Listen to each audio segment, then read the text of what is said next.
Trabaja en lo que amas y nunca trabajarás un solo día en tu vida. Esta frase, tan popular en el mundo del emprendimiento y el autoempleo, encierra una trampa sutil. ¿Qué pasa cuando el trabajo que amas se convierte en una carga constante? Algo que necesitas hacer todos los días y no solo cuando se te da la gana. Cuando ser tu propio jefe es visto como la cúspide de la independencia, pocas veces se habla de la otra cara de la moneda. La falta de estabilidad, el aislamiento, la autoexplotación, la disolución de los límites entre la vida personal y laboral, etc. A través de una mirada más crítica, sustentada en experiencias personales y en investigaciones científicas, me gustaría explorar las desventajas del autoempleo desde diferentes ángulos, como la paradoja de la vocación, la precariedad y el impacto en nuestra salud, la desigualdad de género, la ilusión de la meritocracia y qué hacer para mitigar los efectos negativos mencionados. Primero, la paradoja del trabajo soñado, cuando el trabajo se apodera de la vida. El autoempleo suele asociarse con la posibilidad de dedicarse a lo que uno realmente disfruta. Sin embargo, esta misma pasión puede convertirse en una trampa. Tal y como Sarah Jaffe advierte en su libro Work Won't Love You Back, o El trabajo no te amará de vuelta, How Devotion to Our Jobs Keeps Us Exploited, Exhausted and Alone, 2021. La idea de que el trabajo debería ser una fuente de realización personal ha llevado a que muchas personas acepten condiciones laborales precarias a cambio de la satisfacción de hacer lo que aman, cuando ni tus jefes ni el trabajo en sí mismo te va a devolver el favor. En general, la cultura del trabajo moderno ha romantizado la idea de que debemos amar nuestros empleos, cuando en realidad esta narrativa se usa para justificar la explotación y precarización laboral, lo que a menudo lleva a jornadas interminables, bajos salarios, falta de derechos laborales y otras cosas. La autora argumenta que el amor al trabajo es un mito muy conveniente para el capitalismo, ya que permite que las empresas exijan más sin ofrecer una compensación justa necesariamente. En su lugar, Jaffe sugiere que el verdadero cambio vendrá cuando trabajadores dejen de esperar satisfacción emocional del empleo y luchen colectivamente por mejores condiciones laborales. Pero en el autoempleo usamos esta narrativa para autoexplotarnos así. Al no tener una jefatura que imponga horarios, solemos trabajar más horas de las que haríamos en un empleo tradicional, justificándolo con la idea de que estamos haciendo lo que amamos. Encima hay una falta de separación entre la vida y trabajo, entonces es fácil que el trabajo invada todos los aspectos de tu vida, ya que la responsabilidad del éxito recae completamente en ti y en la cantidad de horas o dinero que inviertas, que también sería tu propia pérdida en caso de fallar. El autoempleo se presenta como una alternativa a la rigidez del empleo asalariado, pero muchas veces conlleva a inestabilidad, falta de beneficios laborales y presión constante de encontrar clientes, sin regulaciones laborales que protejan a quienes son o somos freelancers o emprendedores. La libertad puede convertirse en una forma de explotación autoimpuesta. La idea de que si amas lo que haces, el dinero llegará solo puede llevar también a fijar precios bajos o aceptar trabajo gratuito para ganar exposición, por ejemplo. En realidad, y esto es muy importante, valorar tu trabajo implica ponerle un precio justo a lo que haces, independientemente de cuánto lo disfrutes o para quién produzcas lo que haces. A mí, gente que no estudia conmigo siempre me dice que cobro demasiado por hora, que no entienden por qué alguien pagaría tanto por una clase cuando hay alternativas más baratas, pero si hay personas que pagan y aprecian tu trabajo al valor que le estás poniendo, no deberías sentir vergüenza de lo mucho por lo que te estás vendiendo, en el caso de los servicios, o por lo mucho que vendes el objeto cuando es un producto. Especialmente cuando sabes que sí entregas el valor de lo que pides y que hay mucha gente feliz de pagarte lo que pones y más. Específicamente cuando se hacen trabajos que se disfrutan, como es mi caso afortunadamente, se observan en casos como, por ejemplo, profesores particulares, quienes pueden recibir solicitudes de clases en cualquier momento del día y sentirse en la obligación de aceptarlas por necesidad económica, o incluso si no existe una inestabilidad económica inmediata, el temor de que en el futuro haya inestabilidad económica te hace sentir en la obligación de aceptar el trabajo siempre que venga, perdiendo así un poco el control de tu tiempo libre. Yo, por ejemplo, potencialmente trabajo desde las 9 de la mañana hasta las 12 de la noche.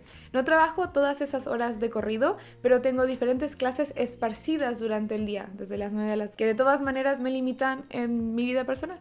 Tengo ventajas y de todas formas no quiero que suene como que me estoy solo quejando de mi trabajo, porque en general prefiero este trabajo y esta modalidad a otras. porque tengo ciertas ventajas, como puedo tener más tiempos de descanso, como más largos, o puedo ocuparme de las compras o cosas de la casa durante el día. Pero también soy consciente de que hay desventajas. Cuando todo mi círculo social ha terminado de trabajar y quieren salir a hacer algo después del trabajo, el 90% de las veces no puedo ir porque tengo 1 o 2 clases entre medio de varias horas después de las 6:30. Por ejemplo, esta cultura de estar siempre disponible puede llevar al agotamiento y estrés crónico, como se exploran en un montón de estudios que voy a dejar en la descripción. Hay una cita que dice: "The always-on culture potential to enhance work-life balance via increased flexibility in terms of time and location, as well as posing the risk of being always on, has been identified with potentially serious implications for the health and performance of employees."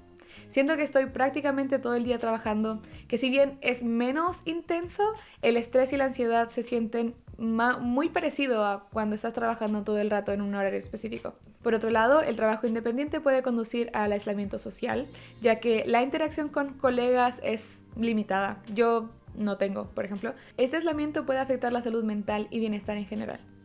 En otras palabras, hay aislamiento personal porque sientes que necesitas estar siempre disponible y es difícil rechazar trabajo. Probablemente no tienes colegas que ves en persona, por lo que tienes menos contacto humano en total. Y encima también sufres las consecuencias de los siguientes efectos que vamos a comentar a lo largo del video. Así, el autoempleo también se ve impulsado por la mentalidad de hustle culture.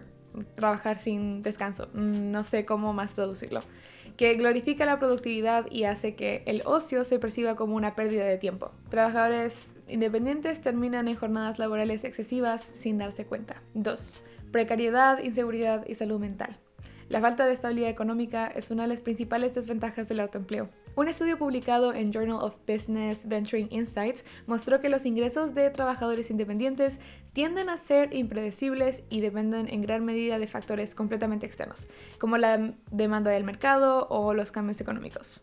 En el subreddit que estoy de una de las plataformas en donde enseño, siempre se está quejando, por ejemplo, de que en diciembre están ganando como la mitad del sueldo. En mi caso no ha sido tan dramático, como no es la mitad, pero sí es significativamente menos de lo que normalmente gano. Y hay como meses en donde la demanda es súper alta y otros meses en donde la demanda es súper baja porque depende de cosas del año, de las festividades, de las vacaciones, cosas de las que no tienes mucho control. Y esta incertidumbre puede generar altos niveles de ansiedad y estrés que a su vez afectan la salud mental y física. En Self-Employment Between Freedom and Insecurity se advierte que el autoempleo conlleva el riesgo de que trabajadores terminen dedicando todo su tiempo al negocio, sacrificando descanso y vida social. El libro de donde saqué este capítulo, que se llama Self-Employment as Precarious Work, examina cómo trabajadores del autoempleo enfrentan condiciones laborales precarias debido a la falta de beneficios tradicionalmente asociados con el empleo asalariado. Esto en términos de seguro de salud, jubilación, protección contra despidos, etc. En muchos países el acceso al seguro de salud está vinculado al empleo formal. Eso significa que trabajadores con salario suelen recibir cobertura médica a través de sus empleadores, obviamente, y quienes nos autoempleamos debemos contratar nuestros propios seguros o depender de sistemas públicos si están disponibles, después de manualmente tener que pagar los impuestos para esos servicios, que también es muy complicado de hacer.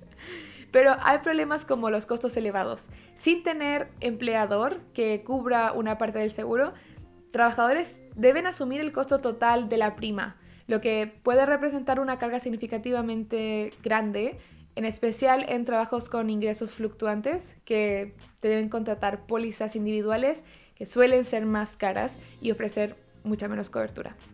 Y también desigualdades regionales y sectoriales. En países con sistemas de salud fragmentados, el acceso al seguro de salud para personas autónomas depende de factores como la industria en la que trabajan, su nivel de ingresos, la existencia de programas gubernamentales, etc.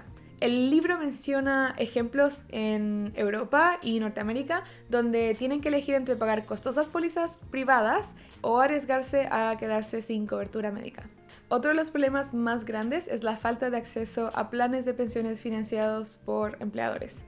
Mientras que las personas asalariadas suelen cotizar a sistemas de pensiones obligatorios y recibir sus aportaciones En general, personas autónomas enfrentan desafíos significativos para asegurar su jubilación. Por ejemplo, en muchos países se deben realizar contribuciones voluntarias a los sistemas de pensiones. Sin embargo, debido a la irregularidad de sus ingresos, muchas personas optan por no hacerlo o aportan menos de lo necesario. Como resultado de contribuciones bajas o discontinuas, terminan con pensiones significativamente menores en comparación.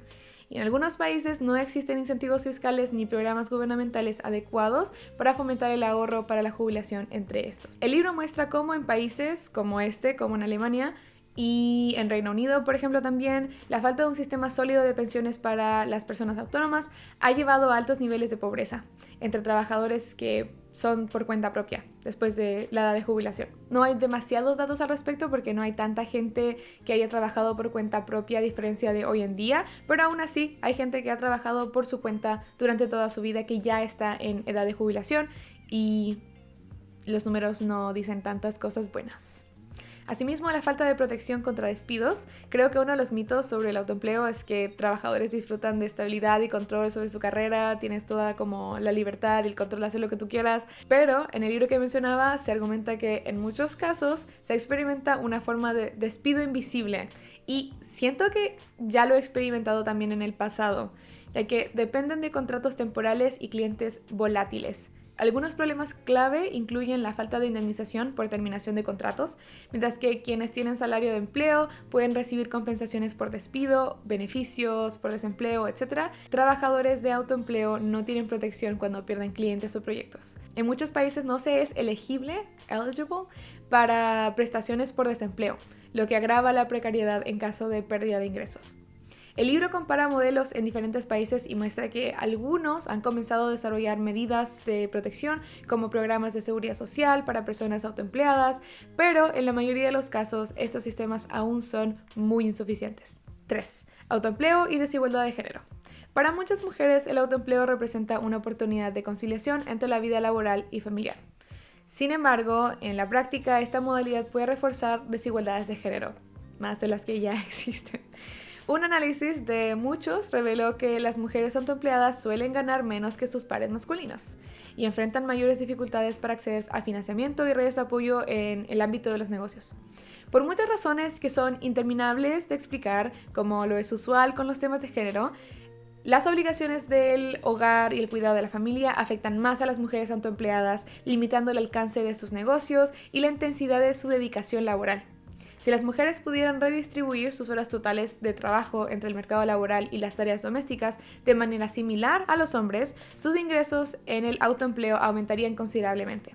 Pero se espera de ellas que trabajen otro turno laboral en la casa, a diferencia de los hombres, mucho mejor si ya están en la casa, ¿no? Hay una cita que dice: los hombres dedican 14 horas a la semana al trabajo no remunerado independientemente de que trabajen a tiempo parcial o jornada completa. Las mujeres incrementan el tiempo dedicado al trabajo no remunerado, que son 30 horas a la semana, cuando tienen jornada a tiempo parcial. Esto tiene tanta documentación científica que es imposible ignorarlo. Y eso que las estadísticas que han visto en pantalla son de un país de primer mundo. Deberían buscar las estadísticas en sus países porque probablemente sean incluso peor. Después, la falta de estructuras laborales que promueven la equidad de género significa que muchas mujeres terminan atrapadas en un ciclo de trabajo flexible pero mal remunerado, con escasas posibilidades de crecimiento profesional y trabajo no remunerado, desproporcional. Por otro lado, las mujeres tienden a estar más subrepresentadas en sectores más lucrativos como la tecnología, ingenierías, etc. y sobrerepresentadas en áreas menos remuneradas como los servicios personales y los negocios dirigidos por mujeres suelen contar con menores cantidades de capital financiero y menos experiencia específica en la gestión empresarial, lo que también contribuye a la brecha salarial. Esto es algo que ya vemos en trabajos tradicionales, en donde una de las razones importantes para la brecha de género no es que de partida le paguen menos a las mujeres, o sea, el puesto tiene un sueldo específico y independiente de si contratan a una mujer o un hombre, usualmente le dan el mismo sueldo. Pero estas tienden a pedir aumentos de sueldo menos comúnmente que los hombres.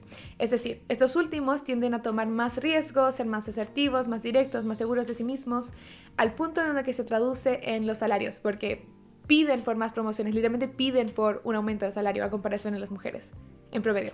Estas tendencias de comportamiento de género no son la excepción a la hora de las personas que tienen que ponerle un precio a su propio trabajo, en donde cosas como el síndrome del impostor o falta de seguridad en general hace que las personas, especialmente las mujeres, se subestimen en términos de valor con los servicios o productos que ofrecen. Ahora, no sé cómo los comentarios de este video podrían ser en cuanto a decir, no, entonces es culpa de las mujeres porque no se valoran, o es culpa de las mujeres porque no van a sectores en donde haya más dinero. Quiero recordarles que la programación era un sector de mujeres. La programación en sus inicios, también muchas creadoras importantes en el área de tecnología han sido mujeres, hasta que empezó a hacer dinero. Cuando empezó a hacer dinero, un montón de hombres llegaron a la industria, se tomaron la industria básicamente, y han hecho más difícil que las mujeres puedan integrarse a ese rubro. Esto pasa con muchos espacios en general, muchos espacios laborales, en donde debido al sexismo, debido a como acoso sexual, acoso en general en el trabajo, muchas mujeres se quieren alejar de estos espacios donde hay mayoritariamente hombres. Y no las culpo. No las culpo porque yo he trabajado en ambientes en donde la mayoría de mis colegas son hombres y he tenido las peores experiencias en cuanto a acoso, en cuanto a como cosas inapropiadas, vamos a decir, no necesariamente acoso, pero cosas desagradables como alguien en una posición de poder haciendo avances y yo diciendo que no, pero también temiendo porque vaya a perder mi trabajo, etc. Entonces, independiente de la razón que sea, independiente de por qué las mujeres eligen trabajos más sociales, trabajos en donde prestas un servicio trabajando o cuidando personas y al mismo tiempo donde tus colegas son otras personas mujeres, independiente de por qué sea, el punto es que es así. Entonces, cuando comparas el salario de una mujer promedio que trabaja y un hombre promedio que trabaja, obviamente el hombre va a ganar más. Y además recordemos que las mujeres, en muchos países las mujeres no tenían derecho a tener una cuenta del banco, de poder pedir una línea de crédito, etc. hasta como los años 70. Entonces, la gente que es millonaria, por ejemplo, la gente que ahora tiene como 70, 80 años que es millonaria, tiende a ser hombre, que también eleva como el promedio de la cantidad de dinero que tiene cada hombre, ¿no? Como independientemente, porque los millonarios, multimillonarios, billonarios tienden a estar muy, muy arriba, subiendo como este promedio, ¿no? Así que a eso me refiero con brecha salarial en cuanto a género. No de que por ser mujer te pagan menos de principio necesariamente, aunque sí pasa, pero no comúnmente, sino por estas otras cosas que menciono. El hecho de que las mujeres están más agotadas porque tienen que trabajar más horas de forma no remunerada, porque se espera de ellas que sea así y porque, tengamos honestidad, si no lo hacemos nosotras, no se hace. Yo no me puedo quejar mucho porque mi pareja es excelente en este sentido. No me puedo quejar tanto ahora, pero en un principio de la relación y también con otras personas, con otros hombres con los que estaba en el pasado, también ha sido un tema el hecho de que muy comúnmente quizás tu papá, tu hermano o tu pareja o tus exparejas ven cosas en el suelo y no las hacen. En general, eso es un tema demasiado largo como weaponizing competence y un montón de otros temas más, pero el punto es que todas estas cosas se exacerban mucho más con el autoempleo porque la mujer, en este caso que ella sea la persona autoempleada, ya está en la casa. Entonces es como, oh, ella solo está en el computador en la casa. Claro que puede también hacer la comida, entre tanto, puede cuidar por lo menos a mis hijos, hijas, hijes aquí, como que, ¿por qué no, no? Si ya está aquí en la casa. Así que eso, también, como es usual, hay ciertas circunstancias que exacerban los problemas que ya existen en la sociedad de antes. 4. La falsa promesa de la meritocracia. Existe la creencia de que el éxito en el autoempleo depende exclusivamente del esfuerzo y la dedicación que le pongas. No obstante, esta idea ignora factores estructurales como el capital inicial, las redes de contacto, el acceso a educación financiera, etc. Un estudio sobre la desigualdad del trabajo autónomo encontró que emprendedores provenientes de familias con recursos económicos tienen una ventaja significativa sobre aquellas personas que provienen de entornos más desfavorecidos. Jóvenes de familias ricas tienen más tiempo para el ocio y la socialización que les permite acceder a oportunidades laborales a través de contactos y networking. Mientras que aquellas personas con familias con recursos menores suelen tener menos tiempo libre y estar trabajando más. Esto demuestra que la meritocracia en el autoempleo es, en gran medida, una ilusión. No solo en el autoempleo, obviamente es verdad en todos los aspectos de la vida, pero también alguien que tiene una procedencia con recursos puede estar con más tranquilidad al perseguir iniciar su negocio, renunciar a su trabajo de 9 a 5 para autoemplearse en su pasión de la vida, ¿no?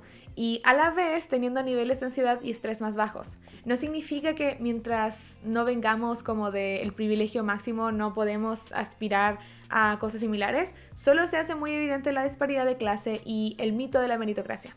La idea de que echarle más ganas te va a ir mejor. No es verdad.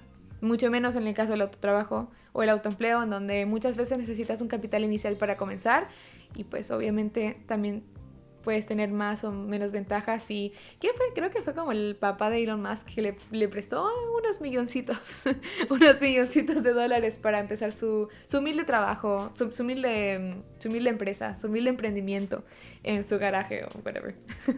Pero en conclusión, ¿cómo hacer sostenible el autoempleo? El autoempleo no es necesariamente malo. De nuevo, no quiero sonar ingrata porque yo no cambiaría mi trabajo por ningún otro. Pero es importante reconocer sus desafíos y establecer estrategias para mitigar sus efectos negativos que pueden existir y que existen en la gran mayoría de los casos. Algunas soluciones incluyen establecer límites de tiempo, por ejemplo, definir horarios de trabajo fijos para evitar la disponibilidad constante y el sentir que estás siempre trabajando.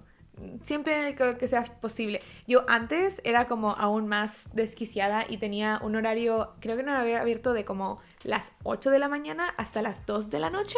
No sé por qué. Yo decía, bueno, puedo tomarme una siesta durante el día. Y usualmente sí, pero no. No es normal que... No.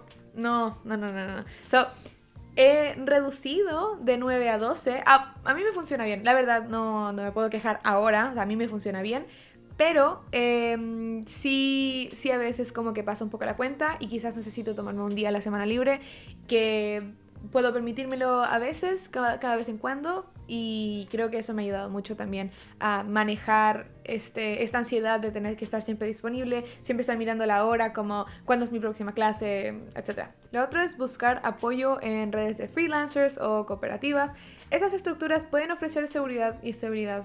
Quizás también en tu familia o en tu pareja, alguien que te pueda ayudar o alguien o personas con las que puedas combinar ingresos para sentir un poco más de estabilidad económica.